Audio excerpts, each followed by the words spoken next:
주님의 따뜻한 품 안에 또 하나님의 음성이 들려지는 이 밤 되기 원합니다. 하나님은 살아계십니다. 하나님은 우리와 함께하고 계시고 하나님은 오늘 하루도 저와 여러분들을 인도하셨고 우리를 이끌어 가십니다. 그리고 사단도 존재합니다.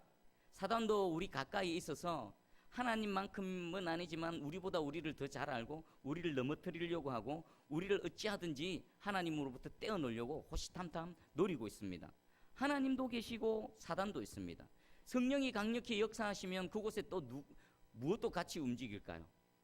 사단도 악령도 같이 막 움직입니다. 그럼 우리 새순교회가 하나님 말씀이 흥왕하고 또 하나님의 말씀으로 부흥케 되어지려면은 하나님도 열심으로 일하시고 바쁘게 움직이시는데 또 비례해서 누구도 열심히 움직일까요? 사단도 열심히 더 열심을 내서 움직일 겁니다. 자, 그러면 사단이 제일 싫어하는 게 뭘까요?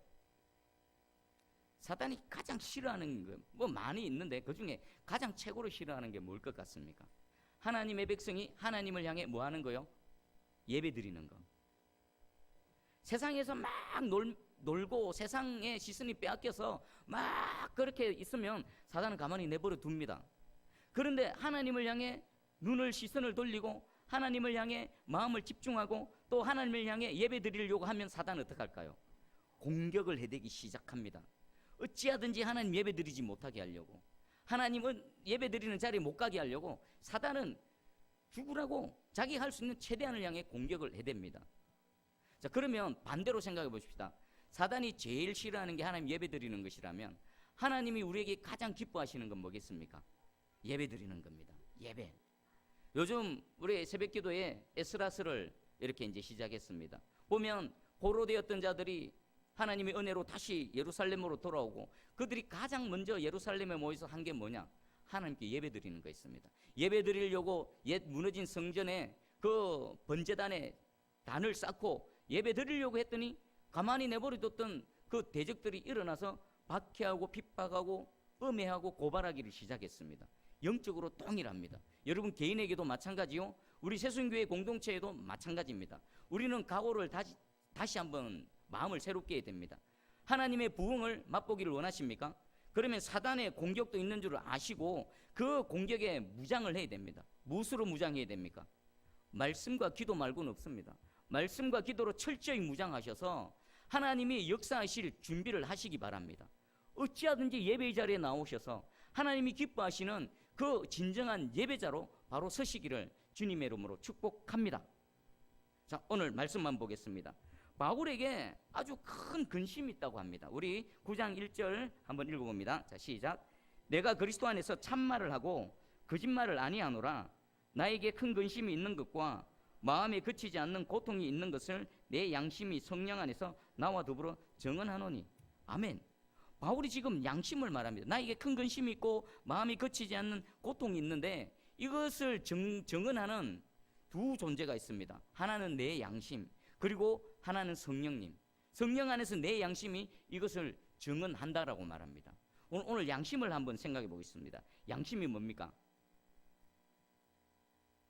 양심은 하나님이 창조하실 때에 인간의 마음에게 주신 어떤 척도 기준입니다. 말씀이 있기 전에 인간이 인간답게 살아가는 것, 무엇이 옳고 그른지에 대한 하나님께서 주신 생덕적인 그냥 창조하실 때 원래 줬던 그런 어떤 장치가 양심입니다. 바울은 지금 내 양심이 성령 안에서 내가 참말을 한다. 그리고 바울은 서신서에 보면은 자신의 양심에 대해서 나는 끄리낌 없이 양심에 끄리낌이 없다라는 표현을 자주 쓰고 있습니다. 하나님 앞에서나 사람 앞에서나 내 양심은 깨끗하다라고 말하고 있습니다. 그런 표현을 자주 씁니다. 우리 양심이라고 다 똑같을까요? 여러분 사람에게는 누구나 다 양심이 있습니다. 아무리 흉악한 죄인이라 하더라도 아무리 연쇄살인범이라 하더라도 그 안에는 양심이 있습니다. 그런데 이 양심이 다 똑같겠습니까? 다릅니다. 우리 사도행전 24장 16절에 이것으로 말미암아 나도 하나님과 사람에 대하여 항상 양심에 끄리낌이 없기를 힘쓰나이다. 바울은 자신의 이 깨끗한 양심에 끄리낌이 없게 하기 위해서 하나님 앞에 한치의 부끄럼도 없게 하기 위해서 이 최선을 다하고 하나님 앞에 사람 앞에 살아갔다라고 고백하고 있습니다. 그리고 고린도전서 8장 7절입니다. 그러나 이 지식은 모든 사람에게 있는 것은 아니므로 어떤 이들은 지금까지 우상에 대한 습관이 있어 우상의 제물로 먹고 고로 그들의 양심이 약하여지고 더러워지느니라. 아멘. 여기 지금 우상의 제물을 먹는 거로 그들의 양심이 어떻게 졌다고요? 약하여졌답니다. 그리고 더러워졌답니다. 이 양심이 우상에 참여해 되어지고 하나님이 싫어하시는 그런 우상의 제물을 먹게 되어지면 이 양심이 어떻게 되어진다고요? 약해지고 더러워진다는 겁니다. 그럼 저와 여러분들의 양심, 이 양심도 뭐 찾으십니까? 고린도전서 8장 8장 7절입니다. 이 양심도 약해질 수 있고 더러워질 수 있다는 겁니다. 우리가 더러워지면 어떻게 됩니까? 더러워지면 못 쓰게 됩니다. 더러워지면 못 먹게 되고 더러워지면 못 쓰게 되고 내다 버려야 되는 겁니다. 그럼 우리 양심도 가만히 내버려 둬버리면요 약해지고 더러워질 수 있다는 겁니다. 그리고 고린도전서 8장 12절입니다. 이같이 너희가 형제에게 죄를 지어 그 약한 양심을 상하게 하는 것이 곧 그리스도에게 죄를 짓는 것이니라. 이 약한 양심이 상해지게 되는 원인을 설명합니다. 무엇 때문에요? 죄를 지어 그 약한 양심이 상하게 하는 것. 죄를 지어지면은 우리 양심이 자꾸 약해지고 또 이 약해진 양심이 어떻게 된다고요? 상하고 더러워진다는 것입니다. 그러면 하나님 앞에서 우리가 정결한 양심을 계속 유지하기 위해서는 무엇을 멀리해야 될까요? 우상을 멀리해야 되고 하나님 싫어하시는 죄를 멀리해야 되는 겁니다. 여러분들의 양심은 어떤 것 같습니까? 어떻습니까? 우리 세상 사람들은 법 없이도 산다라고 큰 소리 치는 사람들 많습니다. 맞습니다. 세상 법에는 저촉 안 되어지지만 하나님의 법에는 저촉되어지는 일이 얼마나 많습니까? 도둑질 안 하지만 실제로 현행법에 걸리는 도둑질은 안 하지만 마음으로 탐심을 품으면 하나님 뭐라고 하십니까? 죄라고 하십니다. 실제로 요즘 뭐 성추행범 엄청나게 많죠. 실제로 안 했지만 세상 법으로는 그것을 범법자라고 안 합니다. 하지만 하나님은 마음으로 얼맹은 품으면 뭐라고 합니까? 죄를 지었다라고 말합니다. 자, 여러분들의 양심 어떻습니까? 저의 양심, 여러분들의 양심을 한번 봐보십시다. 깨끗합니까? 자, 믿음하고 양심하고 관계가 있을까요? 없을까요?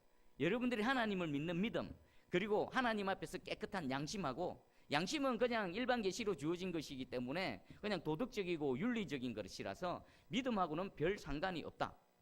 아니면 이 양심, 성령의 거듭남의 은혜로 있고 깨끗하게 되어진 이 양심은 믿음하고 관계가 있다. 자, 1번하고 2번 무엇이 정답이겠습니까? 자, 말씀으로 제가 답을 알려드리겠습니다. 디모데전서 1장 19절입니다. 믿음과 착한 양심을 가지라. 사도 바울이 디모데전서에서 말합니다. 믿음과 착한 양심을 가지라. 어떤 이들은 이 양심을 버렸고 그 믿음에 관하여는 파선하였느니라.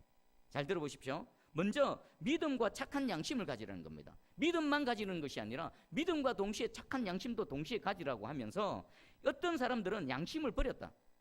양심을 집어 던져버렸다. 그리고 그 결과로 믿음에 관해서 파선했다. 파선은 뭐겠습니까? 배가 막 가는데 그 돌에 부딪혀서 완전히 난파다는 거 쪼개져 버리는 겁니다.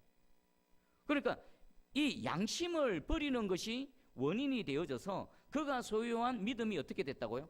걸림돌에 걸려서 쪼개져 버리는 겁니다. 그러면 이 양심하고 믿음하고는 관계가 있습니까? 없습니까? 관계가 있는 겁니다. 우리가 하나님 앞에서 사람 앞에서 선한 양심, 깨끗한 양심, 정결한 양심을 유지하는 것은 곧 무엇을 지켜내는 겁니까? 하나님을 향한 믿음을 지켜내는 겁니다. 우리 하나님을 믿습니다. 내 주를 믿습니다. 주님 나의 주님이십니다. 오랫동안 교회에 왔다 갔다 하면서 종교생활을 하는 사람들 중에 세상에서 삶의 모습을 보면은 세상 사람들과 똑같이 뒤에서 막 이 사업상 뭐 세상 사람들 하는 것과 똑같이 하고 또 부정직한 거 하고 부동산 투기하고 세상 사람들처럼 하나님이 금하시는 것들을 하면서도 양심의 가책이 없이 다 그렇게 살아가니까 그 사람 믿음이 있는 걸까요? 없는 걸까요? 오늘 말씀에 의하면 믿음 없는 겁니다. 진짜 믿음이 있는 사람이라면요 하나님이 싫어하시는 그것을 할 때 내 양심이 어떻게 됩니까? 파르파르하게 떨리는 겁니다. 마음이 안 편한 겁니다. 잠이 안 오는 겁니다. 두 다리 뻗고 하나님이 하지 말라는 거고 하나님께서 원하시는 선한 양심대로 살아가지 못하면요 내 마음이 안 편한 겁니다. 그런데 계속 그런 삶을 산다? 그 사람은 믿음이 없는 겁니다. 그리고 베드로전서 3장 16절입니다. 선한 양심을 가지라. 이는 그리스도 안에 있는 너희 선행을 욕하는 자들로 그 비방하는 일에 부끄러움을 당하게 하려 함이라. 아멘. 베드로 사도도 역시나 마찬가지입니다. 사도 바울도 선한 양심, 착한 양심에 대해서 강조했습니다. 그것과 믿음과 연관시켰습니다. 그리고 베드로 사도 베드로도 선한 양심을 가지라는 겁니다. 그것을 통해서 하나님을 비방하는 자들, 믿음을 비방하는 자들을 오히려 부끄럽게 할 것이다라는 것입니다. 그럼 저와 여러분들 삶을 살아갈 때에 이 선한 양심, 착한 양심으로 살아가는 게 중요합니까? 별로 중요하지 않습니까? 아주 중요합니다. 그런 의미에서 보면요, 예수 믿는 사람들은 정직함에 있어서 철저하게 정직해야 됩니다. 한치의 오차도 없어야 되는 겁니다. 우리 사람들 중에 보면은 그 미필적 고의 같은 게 있죠. 미필적 고의. 그렇게 되어질 줄 알면서 사실인 것처럼 하면서 일부분을 가리는 겁니다. 자기에게 유익하게 하기 위해서, 자기에게 유리한 방향으로 뭔가를 흘러가게 하기 위해서 그렇게 되어질 줄 알면서도 말 안 하고 입 닫아 버리는 거. 그리고 자신의 어떤 유익을 위해서 A, B, C가 있으면 A하고 B만 얘기하고 C는 의도적으로 안 물어봐서 말 안 해버리는 거. 이런 것들 얼마나 많습니까? 이거 양심을 팔아먹는 겁니다. 믿음을 파손하는 겁니다. 철저하게 그리스도인들은 정직해야 됩니다. 예를 들어 보겠습니다. 어떤 우리 여집사님이 계십니다.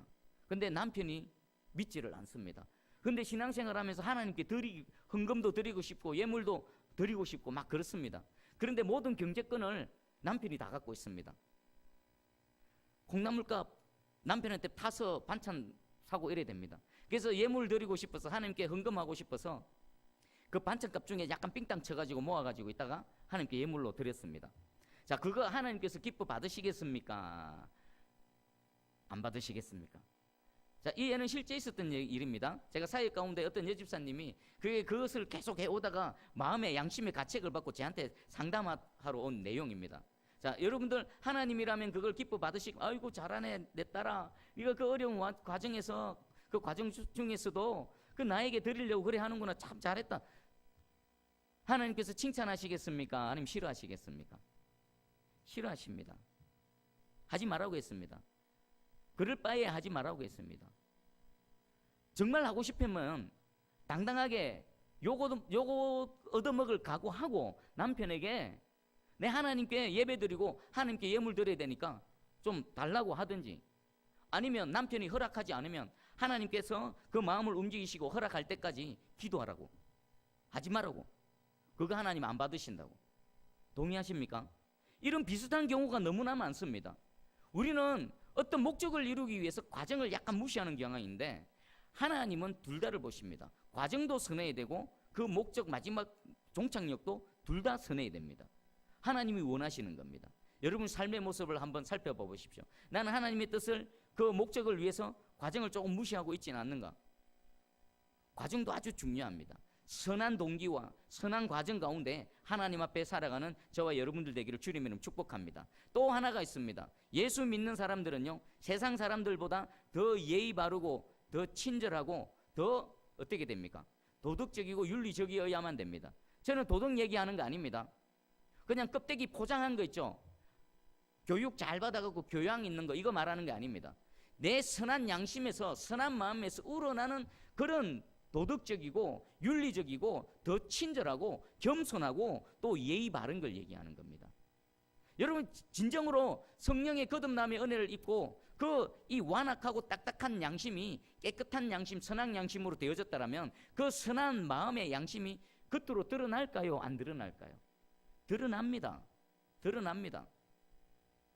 근데 우리는 이런 사람들을 봅니다. 새벽기도 잘 다니고 또 기도도 엄청나게 뜨겁게 하고 또 방언도 하고 뭐 여러 가지 은사도 나타나는데 보면 그런 사람들 중에 무례한 사람들이 있어요. 말 함부로 해서 상처 주고 사람들을 무시하고 교만한 사람들. 그런 사람들은 정체가 뭘까요? 저 고민 많이 했습니다. 그런 사람들 많이 봤거든요. 하나님 저들은 뭡니까? 하나님 저들은 뭡니까? 기도도 뜨겁게 하고 막 몇 시간씩 기도합니다. 그리고 방언도 하고 막. 그런데 눈 뜨고 일어나면은 동작부터 해서 말 한마디가 비수처럼 막 옆에 사람을 해집고 다닙니다. 저들의 정체는 뭡니까? 저는 결론을 내렸습니다. 그들은 제대로 된 믿음의 자리에 서 있지 않은 겁니다. 하나님이 성령의 은사 주실 수 있습니다. 하지만 그를 위해서가 아니라 그를 통해 다른 누군가를 위해서 은사를 주시는 겁니다. 병 고치는 능력이 나타날 수 있습니다. 그를 위해서가 아니라 그와 함께하고 있는 그의 병 고치는 능력을 위해 누군가가 은혜 받기 위해서 하나님 그에게 그 능력을 주실 수 있는 겁니다. 그리고 그 사람 쓰임받고 버림받을 겁니다. 그가 선한 양심으로, 깨끗한 양심으로, 더 친절하고 더 사람을 향해서 예의 바르지 않는 사람은요, 정상적인 신앙생활, 정상적인 믿음의 자리에 있지가 않은 겁니다. 그리고 교회 안에 보면 일반 계시의 영역에서 있지 않습니까? 일반 계시 상식선상에서 거기에도 미치지 못하는 많은 사람들이 있습니다. 예를 들어 보겠습니다. 제가 성남교회 사회 갈 때 성남교회 로비가 있습니다. 거기 보면은 저 진주 여중 아이들, 대하중학교 아이, 중고등학교 아이들 뭐 이렇게 거쳐가는 아이들이 많이 있습니다. 그럼 그 애들이 여름날 보면은 지나가다가 덥고 하면은 중간에 교회에서 물도 마시고 또 소파 잘 돼 있거든요. 소파에 이렇게 쉬는데 간혹 가다가 이제 뭐 들어 누워서 쉬는 아이들이 있습니다. 그럼 이제 제가 교육자실에서 나와서 이리 쭉 가면은요, 두 부류가 있습니다. 어른이 가면은 벌떡 일어나는 아이가 있고, 어른이 가도 계속 들어 누워 있는 아이들이 있습니다. 자, 이 두 부류 중에서 어떤 부류가 교회를 다니는 아이고 주일학교 아이들이고, 어떤 아이들이 교회 안 다니는 아이들이겠습니까? 안타깝지만 어른이 가면 벌떡벌떡 일어나는 아이들이 교회 안 다니는 아이들입니다. 왜 그런지 아십니까? 어른이 지나가는데 안 일어나면 그 아이들은 집에서나 학교나 학원에서나 어떻게 하겠습니까? 두드려 맞거든요. 안 그렇습니까? 어른이 가는데 뜩 들어 누워서 그럼 기싸대기 한 대 올리죠. 그런데 교회 다니는 아이들은 뭐 다는 아닙니다. 근데 대체적으로 그렇다는 겁니다. 사역자인데 내가 사역자인 줄 아는데도 들으면서 한번 찍 쳐다보고 누워 있습니다. 왜 그럴까요? 어릴 때부터 그렇게 자라왔기 때문입니다. 조그만 할 때부터 엄마 손 붙들고 다니면서 예배당에 들어 누워 있었고, 어른이 있어도 들어 누웠고, 아무도 일어나라, 주님 앞에 똑바로 서라, 예배 드리는데 똑바로 앉아 있어라, 어디서 감히? 여러분, 절에 가면은 아이들이 절에 들어 누워 있습니까? 절간 안에 용납을 합니까? 교회만 용납합니다. 그런 아이들이 중등부, 고등부 되면 어떻게 되는 줄 아십니까? 이 양심이 없습니다. 양심 없습니다. 짐승이 돼. 양심을 버렸다라는 것은 바로 짐승이 된다는 겁니다. 어른 위아래 없습니다. 그런 아이들이 자라서 집사되고 뭐 중직되어 보십시오. 회의해 보십시오. 난리 납니다. 위아래도 없습니다. 주일학교 자기 선생님 있던 분들하고 같이 안수집사 됐다고, 같이 장로 됐다고 손가락질로 멱살 잡고 싸웁니다. 세상에는 안 그렇습니다. 세상은요, 한 살만 많아도 형님 합니다. 저는 교회 들어와서 이해가 안 돼요. 지금도 적응 안 됩니다. 사역자들 중에서도 연배 차이가 많이 납니다. 같이 졸업해도 연배 차이 많이 납니다. 형님, 세상 나가면 5년이면요, 눈도 못 맞춥니다. 5년만 선배되면은 후배들이 눈도 못 맞춥니다. 그런데 교회에서 자라는 사람들은요, 그런 거 없습니다. 지 기분 나쁘면요, 인사도 안 합니다. 지 기분 나쁘면요, 돌아다니면서 욕하고 그럽니다. 세상 사람보다 못합니다. 저는 그것에 고민을 많이 했습니다. 저들이 하나님 뭡니까? 저 정체가 저들은 왜 저리 되어졌습니까? 답이 여기 있습니다. 양심을 버렸거든요. 그들은 올바른 믿음에 서 있는 자들이 아닙니다. 진짜 예수 그리스도로 성령의 거듭남의 은혜를 입고 양심이 산 양심, 깨끗한 양심이 되어졌다면요, 그 믿음이 그대로 내버려 두지 않습니다. 조금이라도 일반 계시의 예의선에도 어긋나도 그것이 양심에 갇히게 되어져서 하나님께 회개하게 되고 어찌하든지 더 바른 길로 가기 위해서 몸부림치는 겁니다. 오늘 여러분들 선한 양심으로 여러분을 주께서 주신 그 믿음을 굳건하게 지켜내시기를 주님의 이름으로 축복합니다. 그리고 주일학교 아이들, 여러분들 자녀들, 이제 손자 손녀들 있겠죠. 하나님 앞에서 신앙생활할 때 여호와를 두려워하게 하십시오. 하나님을 두려워하게 하십시오. 병에는 둘째치고 먼저 하나님을 두려워하게 하십시오. 생사화복을 주관하고 내 인생의 모든 것들을 이끌어 가시고 결정권자 되시는 여호와 하나님을 두려워하게 하십시오. 오늘날 교회 안에는 많은 성도들이 하나님 두려워 안 합니다. 그러니까 자기 마음대로 합니다. 자기 뜻대로 해버립니다. 자기 뜻대로 안 되면 막 엎어버리고 당짓고 싸우고 세상 사람도 안 하는 짓을 교회 안에서 하는 겁니다. 그 양심 팔아먹고 짐승이 되어져서 교회 안에 머무는 겁니다. 오늘 저부터도 그렇습니다. 저부터 이 말씀 앞에 바로 서겠습니다. 여러분들도 이 말씀으로 하나님께서 이미 깨끗하게 해주신 이 선한 양심 가운데에 온전한 믿음의 사람으로 새롭게 되어지는 그런 우리 새순교회 되어지는 그 은혜가 있기를 주님의 이름으로 축복합니다. 자, 그러면 이제 바울이 큰 근심, 마음에 그치지 않는 것, 그 내용이 뭔지 한번 보겠습니다. 우리 3절 한번 읽어보겠습니다. 3절, 자 시작. 나의 형제 곧 골육의 친척을 위하여 내 자신이 저주를 받아 그리스도에게서 끊어질지라도 원하는 바로다. 뭘 원합니까? 이 예수 그리스도에게서 내가 저주를 받아서 끊어질지라도 누구를 위해서 말하고 있습니까? 골육, 누구죠? 자신의 동족들입니다. 유대인들, 같이 자라고 같이 공부했던 친구들, 그 가말리엘 문화에서 같이 하나님의 말씀을 또 가르침을 받고 성전에서 함께 예배드렸던 그 유대 민족을 위해서 바울의 큰 근심, 그치지 않는 그 마음의 고통이 있다는 겁니다. 그 내용이 뭘까요? 그들이 예수 그리스도를 통해서 하나님께서 주신 그 구원의 은혜를 입은 겁니까? 못 입은 겁니까? 못 입은 겁니다. 바울의 이 말을, 바울의 심정을 한번 곰곰이 생각해 보십시오. 바울은 유대인에게 보내심을 받은 사도가 아니라 어디로 보내심을 받았습니까? 이방인의 사도로서 보내심을 받았죠. 바울은 이방인들에게 복음을 전했습니다. 이방인들에게 복음을 전하는 곳곳마다 누가 따라다니면서 방해를 했습니까? 유대인, 같은 동족인 유대인이 따라다니면서 방해를 하고 또 고소를 하고 고발을 하고 계속 그랬습니다. 바울은 그 과정 속에서 그 자신을 향해서 복음을 받아들이지 않고 자신을 공격하고 비방하고 고소 고발해야 되는 이들, 그냥 복음의 관점에서만 보면은 복음의 원수들입니다. 그런데 그들이 혈육에 의해서는 어떻습니까? 내 골육인 겁니다. 내 형제 자매들이요, 내 친족들인 것입니다. 근데 이방인들은 복음을 전하니까 어떻게 되어집니까? 하나님과 원래 아무런 상관이 없었던 그들이 자신이 가서 예수 그리스도를 전하니까 만문을 열고 십자가에 달신 예수 그리스도를 바라보며 회개하며 예수 그리스도를 믿고 구원의 은혜를 입는데, 정작 자신의 골육, 유대인, 이들은 복음을 거절하고 오히려 멸망의 길로 걸어가고 있는 것입니다. 사도 바울은 사역하는 내내 마음에 이 고통을, 이 갈등을 갖고 있었다는 겁니다. 이렇게 기도했겠죠. 하나님, 저는 이방인의 사도로 부르심을 받아서 이방인들에게는 복음을 전하고 저들은 구원의 은혜를 입고 있는데, 근데 이들은 지금 내 혈육들, 내 친족, 골육들은 예수 그리스도를 거절하고 멸망의 길로 가고 있습니다. 이런 기도를 얼마나 많이 했겠습니까? 그리고 심지어는 그들의 구원을 위해서 바울이 어떻게까지 얘기합니까?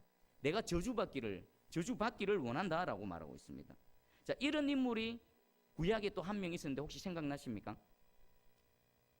모세가 있었죠. 금송아지 사건 이후에 하나님께서 진노하셔서 모세 너 이리 나와라, 내가 나머지 다 쓸어버리겠다, 너를 통해서 다시 내가 큰 민족을 이루겠다 했을 때 모세가 바짝 엎드러져 가지고 하나님께 기도한 내용입니다. 제가 읽어드릴게요. 출애굽기 32장 32절입니다.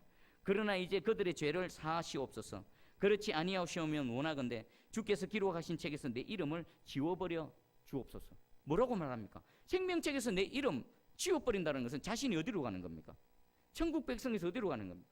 지옥으로 갈지라도 지금 여호와 하나님 앞에 완전히 그냥 명명백백하게 범죄해서 하나님이 싸그리 멸망시켜버려도 아무런 할 말 없는 그들을 위해서 모세는 뭐 하는 겁니까?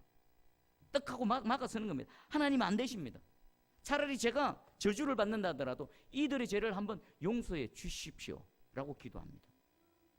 바로 이 사도 바울이 이 심정으로 하나님 앞에 지금 간구하고 있는 겁니다. 그리고 또 한 분이 계십니다. 모세는 이런 기도를 드렸고 또 바울도 이런 마음으로 우리에게 말씀을 전하고 있지만 실제로 일을 이루신 분이 계십니다. 누구십니까? 예수 그리스도십니다. 우리에게 실질적으로 우리를 구원하기 위해서 죽음 마땅한데 우리 대신에 저주를 받고 하나님으로부터 분리되어져서 죽음으로 가버리신 그분이 계십니다. 바로 예수 그리스도십니다. 바울은 어쩌면은 구약의 모세도 생각했겠지만 실제로 누구를 떠올리면서 이 기도를 했겠습니까? 예수 그리스도십니다. 죽어마땅한 자신을 위해 십자가에 달리신 그 주님, 저주받아서 나 같은 죄인을 구원하기 위해 실제로 저주받고 십자가에 달리신 그 주님을 떠올리면서 이 기도를 하고 있는 겁니다. 자, 그러면 여러분들은 어떻습니까? 여러분들은 지금 복음을 전하고 누군가를 위해서 기도하고 있습니다. 또 심지어는 여러분들 복음 전하는데 방해할 뿐만 아니라 또 막 핍박하는 자들이 있습니다. 그들을 대할 때에 어떤 마음으로 지금 복음을 전하고 있고 그들 앞에서 여러분들 마음의 상태는 어떻습니까? 우리 루터 선생님은 이렇게 표현했습니다. 저주받은 자들을 구원받게 하기 위해 어떤 사람이 자진해서 저주받기를 바란다는 것은 믿기 어려운 사실이다. 이미 저주받은 자들입니다. 이미 저주받은 그들을 구원받게 하기 위해서 이미 구원의 반열에 있는 내가 그들 자리, 저주의 자리로 내려간다는 것은 참으로 믿기 어렵다는 겁니다. 이 말을 누가 했다고요? 이신칭이 오직 믿음으로만 구원을 받는다라고 그 종교개혁의 문을 연 루트 선생님이 이 말을 했다는 겁니다. 이해가 안 된다는 것입니다. 여러분들은 어떻습니까? 저도 이 루트 선생님의 이 표현에 동의를 합니다. 우리가 노방전도를 할 때를 한번 생각해 보십시오. 노방전도를 하면 어떤 사람들은 전도지를 또 웃는 얼굴로 받아주는 사람도 있지만 어떤 분들은 어떻습니까? 아주 싫어하죠. 아주 막 드러내는 노골적으로 막 뭐 욕을 하고 가는 사람도 있고 그렇습니다. 여기 있으면은 휙 털어서 저리 돌아가는 사람도 있고요. 전도지 받아서 눈앞에서 던져버리는 사람도 있고요. 얼마 전에 우리 지찬이 지울이 데리고 우리 전도 스티커에다가 사탕을 넣고 이 동네를 좀 다녔습니다. 그래 할아버지 할머니들 몇 분이 앉아 계시더라고요. 지찬이하고 사탕 들고 이렇게 갔습니다. 전해드리려고. 근데 한 할아버지가 지찬이가 들고 이렇게 가니까 할아버지가 됐다 니나 먹어라. 근데 그 표현이 좀 묵뚝뚝하게 표현했거든요. 그 이제 가서 할머니들 나눠드리고 돌아오면서 지찬이가 뭐라고 했는 거 아십니까? 아빠 사탕 안 받으면 그만인데 왜 화를 내? 이러더라고요. 그러니까 복음을 전하다가 핍박을 당하는 겁니다. 자, 우리 한번 봐보십시다. 그런 노방전도 그냥 길거리에서 누군가 전도하다가 누가 뭐 거절을 하면 우리는 어떡합니까? 예수님은 뭐라고 말씀하셨습니까? 복음을 전하는데 거절하면 발에 티끌을 터리고 그냥 옷을 티를 틀고 나와버리라 그렇게 말씀하셨죠. 그리고 사도 요한 그 보아노게 사랑의 사도가 되기 전에 예수님과 복음을 전하러 다녔을 때 마을에서 복음을 받아들이지 않고 예수님을 거절하니까 뭐라고 했습니까? 예수님 저 복음을 거절하는 저들에게 확 불을 쏴질러 버리십시오. 불을 내려가 확 그냥 불질러 버리십시오. 그렇게 얘기했죠. 자, 우리가 그런 마음을 가질 수도 있습니다. 그런데 그 복음을 거절하는 자들이 내 골육이다라면 어떻습니까? 문제가 달라지는 겁니다. 내가 노방전도하다가 핍박받고 요거도 먹고 그러면 돌아서면 됩니다. 주여 저들을 보시옵소서. 내가 이렇게 핍박받습니다. 돌아서 버리면 됩니다. 그런데 내가 지금 기도하고 있는 그 영혼이 내 골육이다. 내 사랑하는 남편이고 아내다. 내 자녀다. 내 부모입니다. 그러면은 내가 발에 티끌을 틀어버리고 돌아설 수가 없다는 겁니다. 지금 사도 바울이 그 상황인 겁니다. 이 골육 중에는 자기 부모 형제도 포함되어져 있고 자기 어릴 때부터 같이 뛰어다니던 친구도 포함되어져 있고 같이 예배드리고 하나님을 향해 두 손 들고 기도하고 찬양했던 그들이 다 포함되어 있다는 것입니다. 여러분들도 그런 영혼이 있죠? 어떻게 될까요? 그 영혼들을 향해서 포기하겠습니까? 에이 거절하네 털어버리고 돌아서시겠습니까? 돌아설 수가 없는 겁니다. 하나님 가지가랑이 붙들고 주여 그 영혼 살려주세요. 오늘 이 사도 바울의 이 심정, 내가 생명책에서 지워지고 내가 저주를 받는다 하더라도 이 영혼들 구원해 주세요 라는 이 기도가 우리 심령에서 뜨겁게 터져 나오기를 주님의 이름으로 축복합니다. 실제로 그렇다고 해서 우리 저주 받을까요? 하나님 우리 그래 알았다 네가 저주 받고 이 영혼 구원해 줄게 이렇게 하실까요? 이 정도로 깨끗한 마음으로 우리 하나님 앞에 나가야 될 줄 믿습니다. 저도 믿지 않는 일가 친지들 또 우리 서가댁 식구들 있습니다. 그분들을 영혼을 두고 기도합니다. 여러분들도 또 기도하고 있죠. 포기하지 마시기 바랍니다. 그 세월이 얼마인 줄은 아무도 모릅니다. 그런데 아시는 분이 계십니다. 누가 알고 계십니까? 우리 하나님이십니다. 요 하나님은 아시고 하나님의 때에 반드시 그 영혼을 돌이키실 줄 믿습니다. 봐보십시오. 금송아지 사건으로 죽어 마땅한 그들, 모세의 기도, 땅 막아 쓰고 선 모세의 기도를 통해서 하나님이 들으시고, 누구 때문에요? 모세 때문에. 그들 때문이 아니라, 그들은 죽어 마땅합니다. 근데 누구 기도 들으시고요? 모세 기도 들으시고 그 영혼을 구원해 주시는 겁니다. 용서해 주시는 겁니다. 저와 여러분들도 마찬가지죠. 저와 여러분들 자체로 보면은 어디 하나님 앞에 설 수 있습니까? 어디 하나님 구원의 은혜를 입습니까? 누구 때문에 이 은혜를 입는 겁니까? 나 대신에 저주받으신 예수 그리스도 때문에.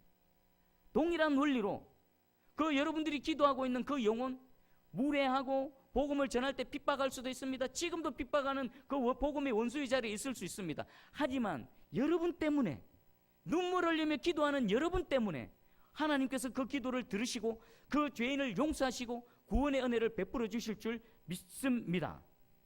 이 은혜가 속히 이루어지고 속히 나타나기를 주님의 이름으로 축복합니다. 우리 말씀 붙들고 한번 기도하며 나가기 원합니다. 하나님, 이 바울의 이 뜨거운 구원의 열정이 내 안에 생겨나게 주시옵소서. 그리고 여러분들 이 모세의 기도를 생각하시며, 또 나를 위해 대신 저주받으신 예수 그리스도를 생각하시며, 그를 또 예수 그리스도를 생각하며